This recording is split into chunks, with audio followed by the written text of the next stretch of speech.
Alright, in bottom left, playing as player 1, we have the yellow Tenri, and in the top right, we have Master of Math playing. It's Valder, I believe, yeah. Valder, yes. Sorry, I had a nap before we started, so I'm still slightly waking up. Oh, don't worry. Pooh Brain afflicts millions of streamers every year. Exactly, and we have both players going for the barge extend with the commanders rather than going for like any building captures.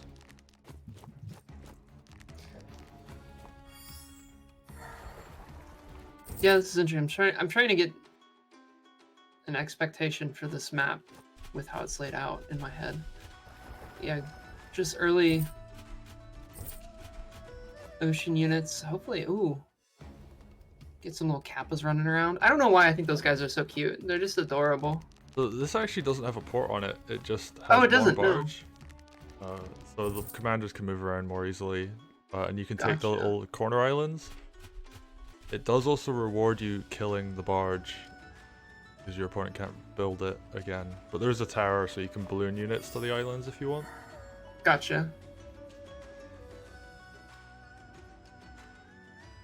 Yeah, the barge is more for like mobility and some other stuff.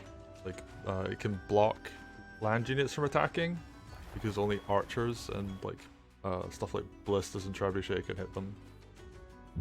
But it keeps people safe from direct fire.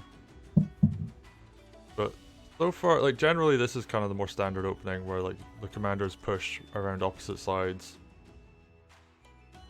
And it becomes about holding off the enemy commander with your army on one side and pushing on the front where you have your commander. Yeah, I guess the way they're pushing is kind of rotationally leading them each to each other's HQ as well, so that's kind of interesting. Yeah, and there's a lot of things like front switching. Balloons are very popular on this map. We have seen some interesting, I guess you could call it counter meta plays, where, for example, you had earlier this morning someone was playing Tenri and rushed top left as the in this case like where Captain Rainbow is on the player one side. He just rushed that side, prevented, like sniped the corner village before his opponent could get there, leaving his opponent with like one sword and a barge that couldn't do anything. Went for some pretty epic cheese play where it ran a golem into the headquarters and then used Tenri's groove to move the trebuchet into crit range of it and finish it off. Yeah, I guess if you go, you could also probably force this like vertical symmetry very easily too, like that.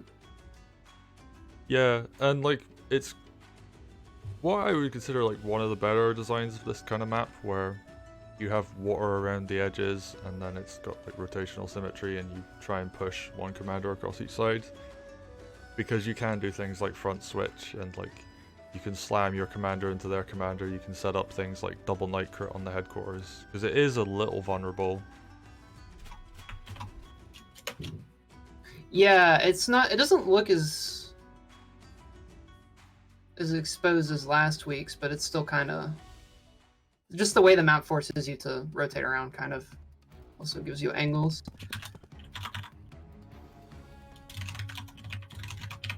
I forgot to do an announcement for this. From your grave. It's nothing. Okay, and this is a cool play that Master Math's done, where he instead of running like one of his skelly dudes far up into the barge, you can use it for like back. He uses his army for back capture and then runs to reinforce while having Valder essentially put his free unit in the boat and have that capture the corner village. Yeah, I like that a lot, because I don't know, every time I see Valder, I'm like, alright, it's swordsman. You get some sword skellies, and I'm kind of always underwhelmed by them, but sometimes you just, you know, it's like a Zergling, you have so many that you just overrun them. Yeah, he's definitely got that kind of like, I guess, Zagara from StarCraft 2 feel, where she just like has a million units. Yeah.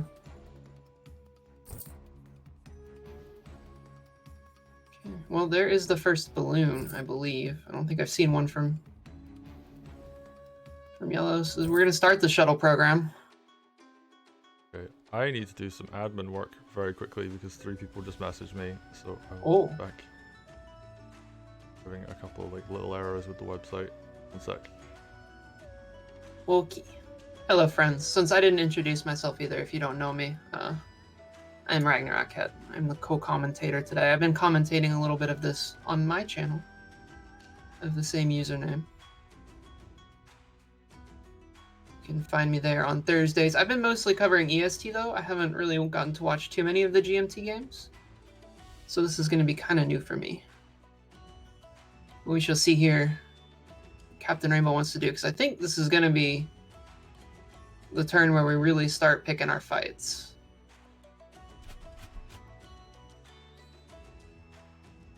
There's a nice little army though building up for Master Math on the right side here with this knight, this alchemist. It's mostly just spears and swords in the bottom half, plus the commander for Captain Rainbow. So we'll see how this ends up going.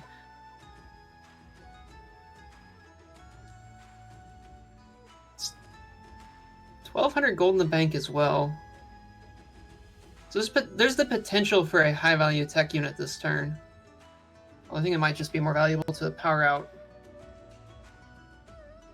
several smaller things, maybe like a balloon as well, just to start really solidifying battle lines.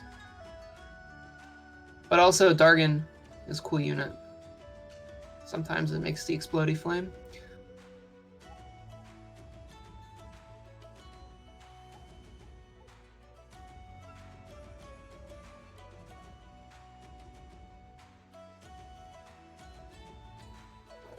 But yeah, this is definitely the turn to go into the tank, I think, and figure out how you want to approach this. This bottom right village is still untaken. This top left is going to get taken next turn.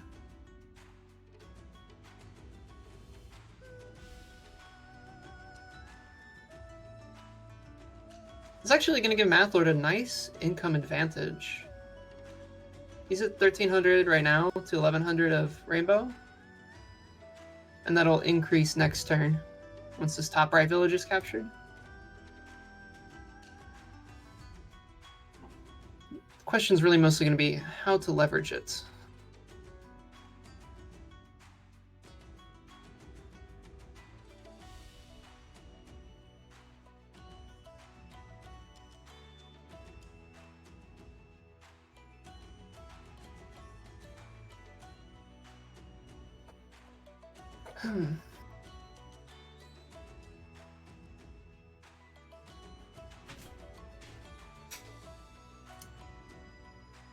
Okay, so we're just gonna start moving swords forward on the south side of the map here.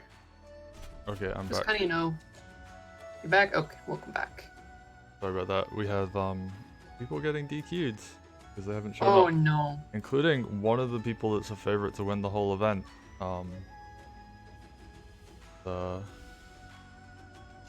Less than ideal for that person. Well, hey, free points. That actually might mean they don't get a Swiss, which is like they might not make the top cut. Yeah. We have pinged players with both an errors notice and you should check in for your match right now notice. So. How many players were in GMT? 16. 16, and it's also top 4? Yeah. And if we need to do tiebreakers, then we'll do tiebreakers. Like on top of, we're not going to use the automated Swiss decision thing because it's not quite as fair as doing like tiebreaker rounds. Gotcha. Yeah, I was just trying to do the math in my head of how many X and 1s can make it into top 4, which I think it's 5 rounds for 16, should be. We're running 4. Okay. Which should give us a top 5, so we would just have 4th and 5th play a tiebreaker. Gotcha. Okay, that does change it significantly because I was thinking like a couple X1s would make it if it's 5 rounds, but it's also been like, a few years since I've had to do that math in my head. Now we have nice websites that do it. This is true.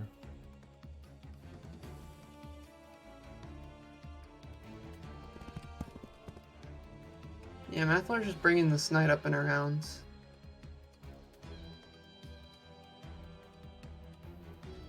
So far, Rainbow actually is kind of just powering out knights on the left side of the map, too.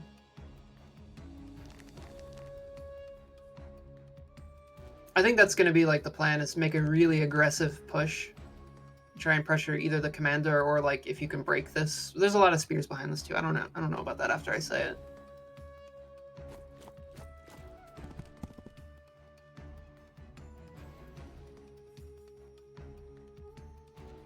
Let's have a look at these knight positions. So like one of the big things, this knight on the south, for example, can get a crit on that southern water village. It's quite a common setup that people tend to go for. Just allows them to take that, and then you'll have like the swordsman run down and try and get a capture on it after. Ooh, and Golem comes out. Oh dear. Which is quite a regular play that you see because Golems are effectively commanders in terms of strength. Yeah, that's been my big struggle is, oh no, there's an enemy golem. Now I'm just gonna have to run stuff into it over and over and over until it's gone, or have some sort of flyer to deal with it. Yeah, typically Trebuchet is the main counter, but you can kind of get them on this map, I guess. There is a path out from them. There is. You can also barge them, which is okay. Like, I wasn't sure if they would fit in a barge. Barge is the only transport that can carry them.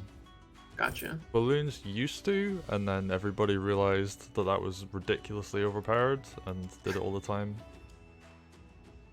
There was a wonderful time in the meta when if you got Caesar, you could drop two trebuchets with a balloon, and Caesar could inspire both at the same time. Oh, so it's just tanky vac. Okay. Basically, and you could one-shot everything except the commander, including the enemy headquarters. That seems fair. I don't see anything wrong with that. Yeah, it's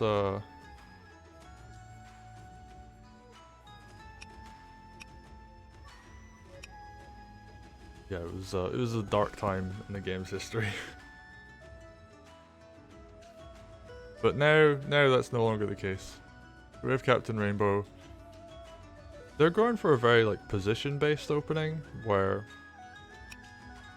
they aren't just kind of charging into each other yet. Very much like trying to set up knights in a strategic way. But it's hard because like if you run knights into something, spears are kind of weird in that they're technically like the tanky unit that you want to put in the front, but they deal so much damage to knights that you put other units in front of them to absorb the knight shots and then counterattack with the spears because they just do so much damage.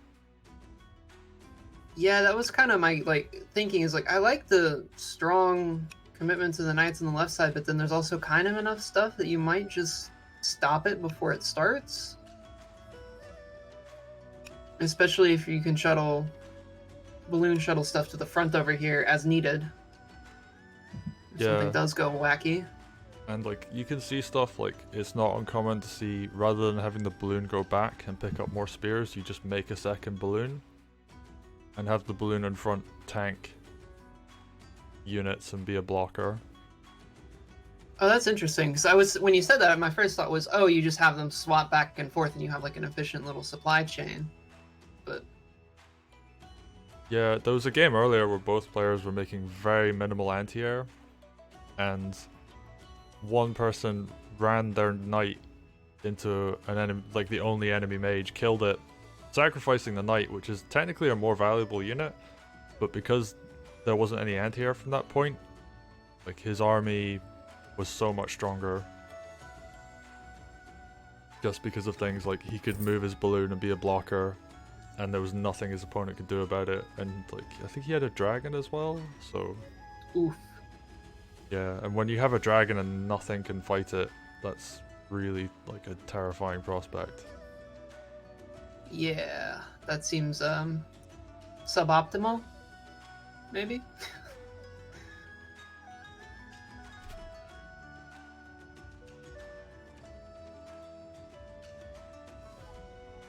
Okay, the person.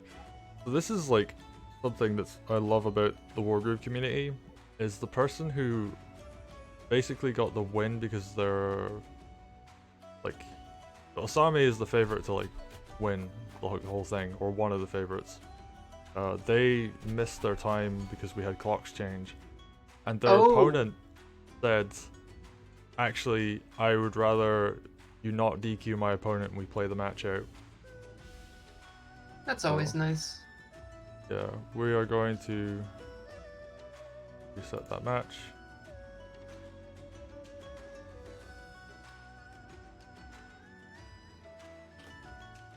So wait, did the whole European area all switch like today? Yes, well, it switched this weekend. Gotcha. And to add more confusion, Australia West didn't change. So Well, we've had like a big shift of different time zones across this tournament. Which next time we do one around this time of year, we're gonna run the Swiss rounds before clocks change. just avoid the problem entirely. Yeah, it's rough. But I mean, that's the cost of running something over a long period of time. Is like you run into these kinds of issues. But generally speaking, people are being very nice about it. I appreciate a lot. I am not sure about this move with Valder. Yeah, that mean, I guess this other knight comes forward with it, and there's a swordsman maybe to block one side, but I'm also feeling like he should have killed the mage instead of going for the knight. Oh, never mind. He has like an entire army in that balloon. ah, yep. It's full of surprises, and the surprise is painful death. Yeah, that was a whole bunch of spears that just came out of there. And Master just like abandoned this one Skelly in the top left. Just like, yeah, I'd rather just use my barge as a blocker for the rest of the game. Skelly dude can just sit up there for the rest of the game. The Skelly is just ahead of the curve and is playing Animal Crossing in the corner on the private island. So Oh, are we gonna like go to that island in the top left later and there's gonna be like fully there'll be a upgraded like houses and everything? yeah, there'll be a weird raccoon being like, "See, I upgraded this whole village to give you money. Now give me money."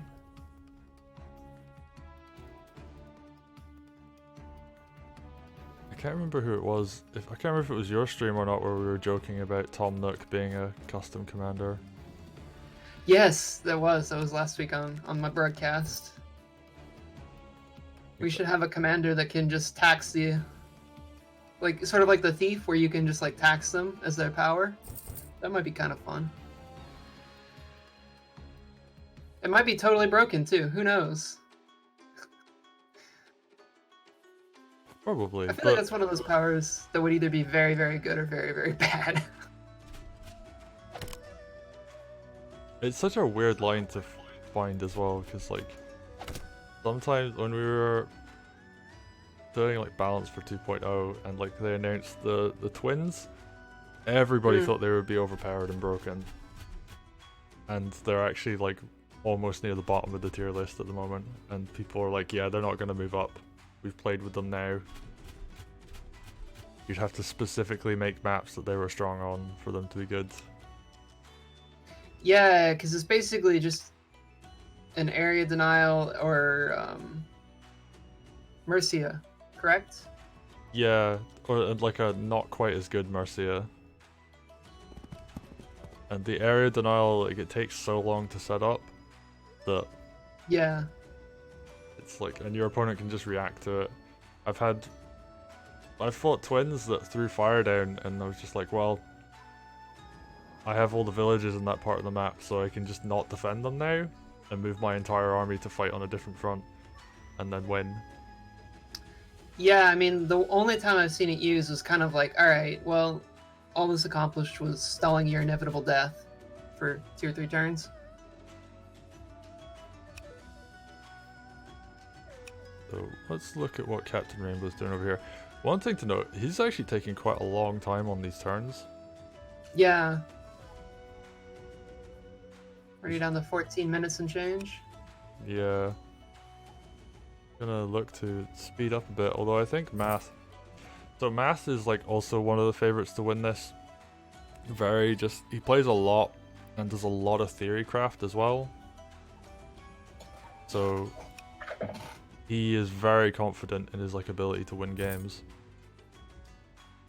I mean, I already kind of feel like this golem on the right side of the map is basically uncontested. Is there a knight crit? No, there's a dragon now.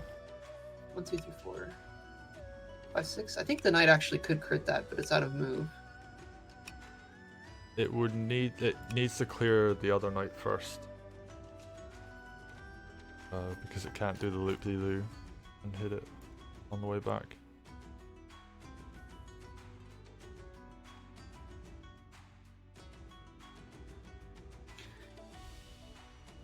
So, yeah, that golem is going to put in some work.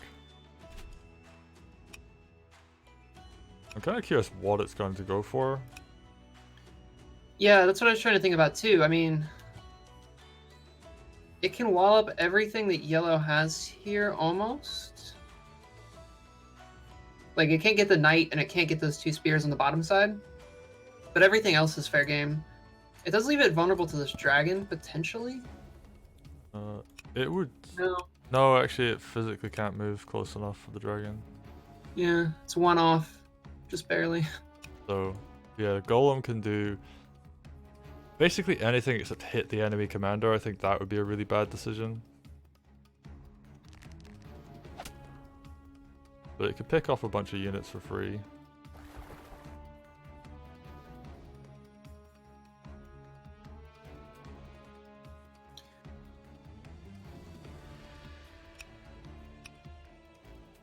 I mean, I guess the question is more, do you go around the north side with this golem, or do you swing it around south? I think you take it through the north side just because it's slightly less exposed. If it can... Actually, the big thing here, if you can clear the units on the flagstone tile, like so the sword there, you could get the golem onto flagstone. From your grave. And that's a big defense boost. Ooh. Yeah, he's gonna use Wolfar power, not Wolfar power, Valder power. I don't know why I get those mixed up. W and V are next to each other? I don't know. That is true. I mean, a W is just 2 V's next to each other, so... That's, yeah.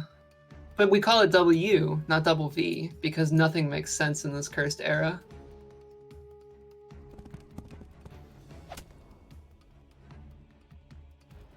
SMH my head.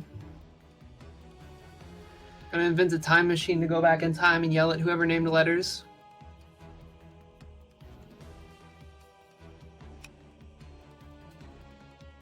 Right, so... I actually missed what that knight killed. Did it go back and get a mage? No, I was not. I was looking at chat as well, so I missed it too. Burp, burp. I've been fired from casting forever. If someone in chat can tell me what this blue knight in the bottom left just killed, that would be appreciated, because I was looking at some admin stuff at the time.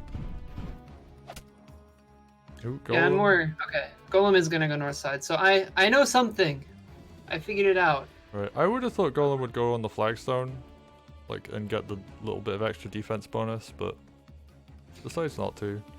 Is there enough... I mean, can the knight kill that sword in 1 hit without the crit? That would be the question. The other sword could, like, the knight could wrap around on the left, and the sword on the right could have moved across and killed it.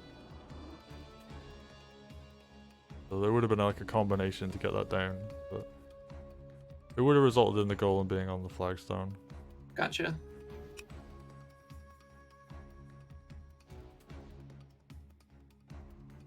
Yeah, somebody in the chat says knowing math would have had to been a mage. 'cause Yeah, the balloon people in can just chat are walk saying forever. mage. Which makes sense, there was a mage on that part of the map, I just missed the exact moment.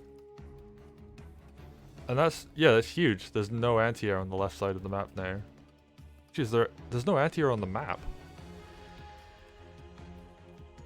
There's no witch, there's no mage, there's no archer even, no ballista. Well, Matt doesn't have any flying presence outside of the balloons either, but like, there's enough money in the bank to change that this turn, no problem. Yeah, I mean you could definitely get a witch out and just like use that for hexes and blocking. Yeah. Actually, the 2 balloons are worth it alone because he can now use both of them as blockers. Yeah, it's actually a pretty gnarly way to trap somebody in. And that is like one of the balloon's other big uses aside from just transporting reinforcements is dropping units behind your opponent's commander so they can't retreat. I think it's kind of interesting too, the mathlord's pulling everything to this right-hand side almost. It's just like Valder and a couple spears now on the left, and that knight. A lot of that stuff that was kind of center-ish is now rotating to the right around the HQ. Oh, and there's your Wraith. Yep, there is the witch. And that can just fly wherever it wants. And actually, that's a really good unit to keep the dragon away. Yeah, it's very multi-purpose. I like that choice a lot. It both zones the dragon out before it ever does anything, and yeah, it zones the balloon as well, because being able to just annihilate your opponent's blocker with a much more mobile unit than a mage, is like that's one of the things about mages that are kind of a weakness is their range on the ground. They get affected a lot by terrain, even though they're quite fast. Whereas the witch, way more mobile and doesn't have to deal with that. Captain Rainbow finally taking his corner village in the bottom right. whoa. That's pretty huge actually, because he's had an income deficit the entire game. Yeah, it's been between -200 and 300 for Rainbow.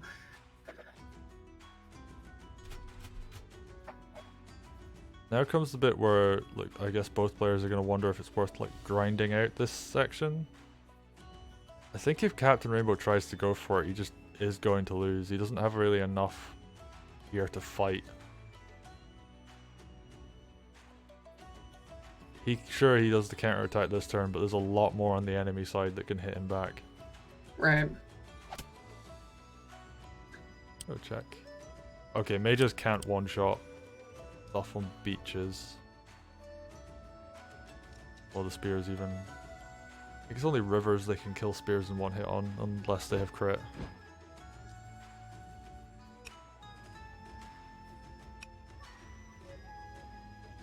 And Joe, that dragon moving up, this is why you want the witch out. So Yeah, I mean, I feel like you might only get still one turn of use out of this, really. Because next turn the witch comes down and starts being a general menace to society.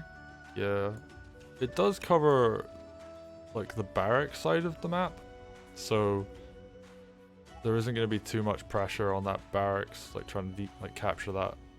But actually, it can menace unless Valder goes like all the way back and up to the right. It can actually hit Valder.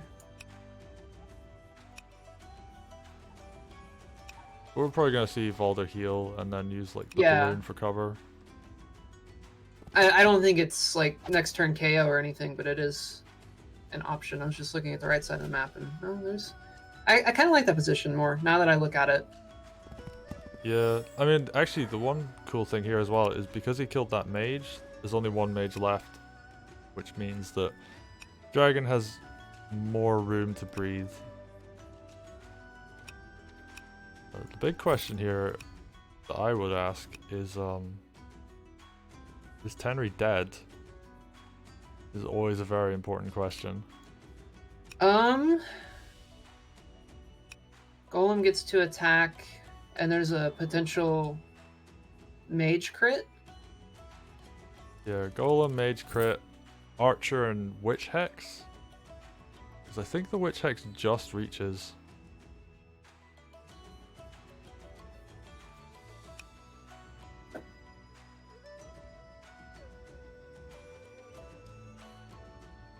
But even then, I think Golem plus Mage crit plus like Knight hit plus Archer hit would do it.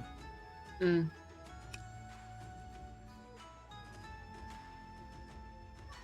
Yeah, Tenri's not even in the forest or anything, just sitting. Yeah, it's not even like the flagstone tile. That's the...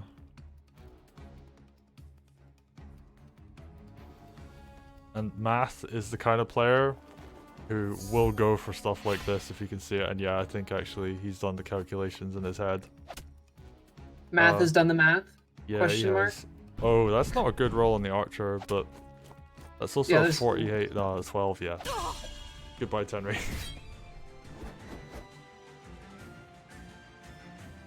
He is in fact Master of Math. I think he is legitimately doing like a math degree as well. Like he just started, so. But yeah, Math is the kind of guy who just like knows all the calculations for lethal.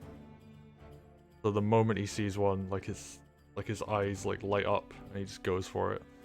Yeah, it's good to have, I mean, if you can have that sort of knowledge beforehand, it's incredibly valuable because you don't have to waste like the brain processing power every time. You're like, oh, this is a scenario where maybe I haven't. It's one of those things too. I guess we're only playing one game a day in this. It would matter more because there's a thing very much with Magic when you were playing an all-day tournament. Is there were times when you needed to know specific interactions and just be able to fire some of the complicated ones off without really having to think about them. Just because you had an entire day of like, I have to focus on this thing. And that does add up. So mental strain was a real thing you had to plan for. But as expected, Captain Rainbow has gotten some upsets so far, but mathlord is very, or I guess Master Math, he calls himself mathlord on this. He is putting in the work, and yeah, that's a good game to mathlord.